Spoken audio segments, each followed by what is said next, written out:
Speaker of the House Nancy Pelosi announced a formal impeachment inquiry into President Donald Trump today. We'll break down what that means and what our local lawmakers are saying about it.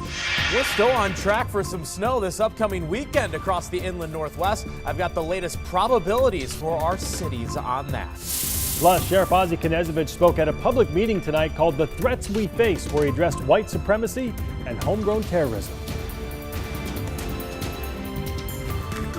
Good evening and thank you for joining us tonight. I'm Mark Hanrahan. Whitney is off this evening. Sheriff Ozzie Knezovich joined two other speakers tonight at an event titled The Threats We Face. They discussed things like white supremacy, extremism, and Representative Matt Shea. Our Casey Decker was at tonight's event and has more on what was discussed.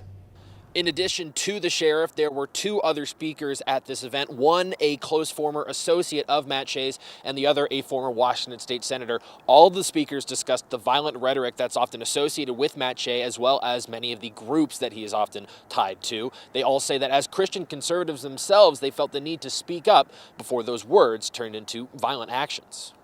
Absolutely contrary to Christianity, to the Republican values that I believe in, and to the America that I love. There is no party line to hate. I do support a two-state system, but not like this. This is who's teaching those kids. This is who Matt Shea shares the stage with.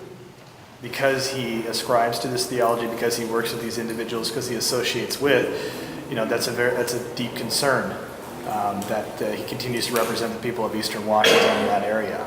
There was no way that I could sit back and watch what this individual is doing to our community. And the worst part is, doing it in the name of God. And I'm glad that we have a sheriff, that we have law enforcement that still maintains that rule of law and that innocent until proven guilty. But as private citizens, I think we have a responsibility to stand up and say, this is wrong. Now it's time for Matt Shea to sit here. It's time for Matt Shea to field your questions. If Matt Shea has the courage to stand in front of you like we have, it's time for him to do it. He owes it to the people that elected him. And in terms of the audience, there was a mix of left and right-leaning members, though mostly a conservative base here tonight. There were also a few Matt Shea supporters who interjected from time to time, although there were no sustained protests or arguments. Most of the people in the room seemed to take the message very seriously. We also reached out to Representative Shea tonight. We have not yet heard back. Reporting from Spokane Valley, Casey Decker, KREM 2 News. All right, to weather now. It was a beautiful fall day out there today, but don't get used to it. Changes are heading our way. Want to get over to meteorologist Thomas Patrick standing by at the Weather Center. And Thomas, we still expecting snow sometime this weekend? Yeah, still looking at that probability for this upcoming Saturday night, Sunday morning. And really, we still look at the big picture of things, the jet stream and the polar air mass that digs into the Pacific Northwest. That sets the stage for that snow potential. And yes, even snow in September this time around. That's a quick snapshot of one of our computer models, just throwing it out there that it's only snowed in September one other time in Spokane, and that was back in 1926. So this would be quite the freakish snowfall if we do even spit out a couple snowflakes by Sunday morning. It will certainly be cold enough. We're still looking at low temperatures easily in the 30s. So even if it doesn't snow this weekend, we are still going to be on track for a morning frost either Sunday morning, Monday morning, and even a couple more mornings come next week. As for today's weather, it was a windy one out there with some wind gusts upwards of 35 miles per hour out in Moses Lake. Those winds calm down for tomorrow. A bit of a cool start, but nothing unusual for September standards. Mid-40s by early tomorrow morning, and tomorrow will definitely be a nice day. And after that, things start to go downhill quickly from there. So we'll take it day by day all the way into the weekend and give you the latest probabilities on those snow chances coming up in just a few minutes. The Trump presidency revealed the dishonorable fact of the president's betrayal of his oath of office, betrayal of our national security, and betrayal of the integrity of our elections.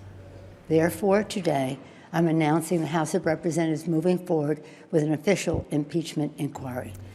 No one is above the law. That is the message Speaker of the House Nancy Pelosi sent to President Donald Trump today. Meantime, the president denies any wrongdoing. Speaker Pelosi announced the official impeachment inquiry earlier today following a whistleblower complaint. The complaint focuses on a July phone call. During the call, an intelligence official claims that President Trump repeatedly pressured Ukraine's president to investigate Joe Biden's family.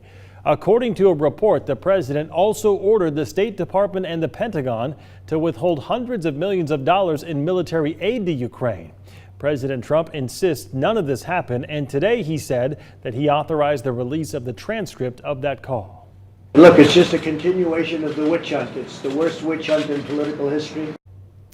Lawmakers around the inland Northwest are voicing their opinions on the inquiry. Washington Senator Maria Cantwell supports Pelosi's decision. Her written statement reads in part, "We must safeguard our democracy and stop foreign interference in our elections." Meantime, Representative Kathy McMorris Rodgers believes Democrats are jumping to, quote, unfounded conclusions. In a statement, she says, "I am pleased the president is being transparent and releasing the transcript of the conversation this week. I will be reviewing the facts before making any decisions on what's best for the American people." You can find more reactions from local lawmakers on our website. Just head to KREM.com. And a lot of you are wondering how impeachment works. The House, where Democrats hold the majority, would initiate the hearings, and those members would oversee the investigation into any alleged crimes. Members would then vote on whether to bring charges against the president. If a majority approves a resolution, a trial is then held over in the Senate, where Republicans hold the majority. House members act as prosecutors, senators are jurors, and the Chief Justice of the U.S. Supreme Court presides. A two-thirds majority vote in the Senate is required to remove a president. Moving to some other news tonight, the Bonner County Sheriff and the county itself are suing the city of Sandpoint over a policy banning guns at a popular concert series called the Festival at Sandpoint.